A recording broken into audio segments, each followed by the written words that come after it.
Le livre des Proverbes, chapitre 6.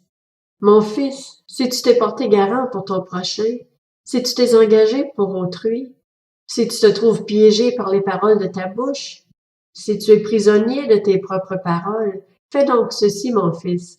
Dégage-toi, puisque tu es tombé au pouvoir de ton prochain. Va le supplier et insister auprès de lui.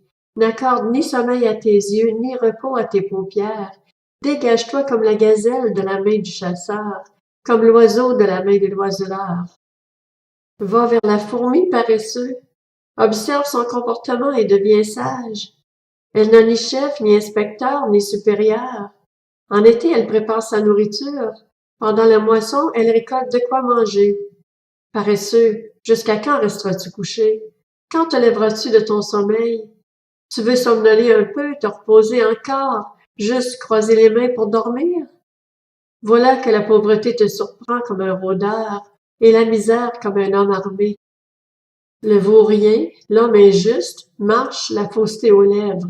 Il lance des clins d'œil, s'exprime du pied, fait des signes avec ses doigts. La perversité est dans son cœur. Il médite constamment le mal. Il provoque des conflits. C'est pourquoi la ruine le surprendra soudain. Tout d'un coup, il sera brisé, sans remède. Il y a 6 choses que l'Éternel déteste, et même 7 dont il a horreur. Les yeux hautains, la langue menteuse, les mains qui versent le sang innocent, le cœur qui médite des projets injustes, les pieds qui se dépêchent de courir au mal, le faux témoin qui dit des mensonges, et celui qui provoque des conflits entre frères. Mon fils, garde le commandement de ton père et ne rejette pas l'enseignement de ta mère. Lis-les constamment sur ton cœur, attache-les à ton cou. Ils te dirigeront dans ta marche, ils te garderont dans ton lit, ils te parleront à ton réveil.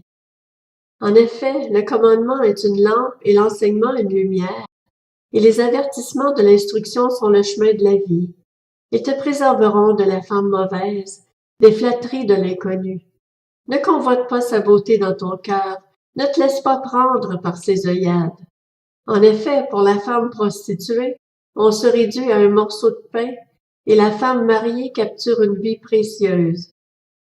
Peut-on prendre du feu contre soi sans que les habits ne s'enflamment? Peut-on marcher sur des charbons ardents sans se brûler les pieds?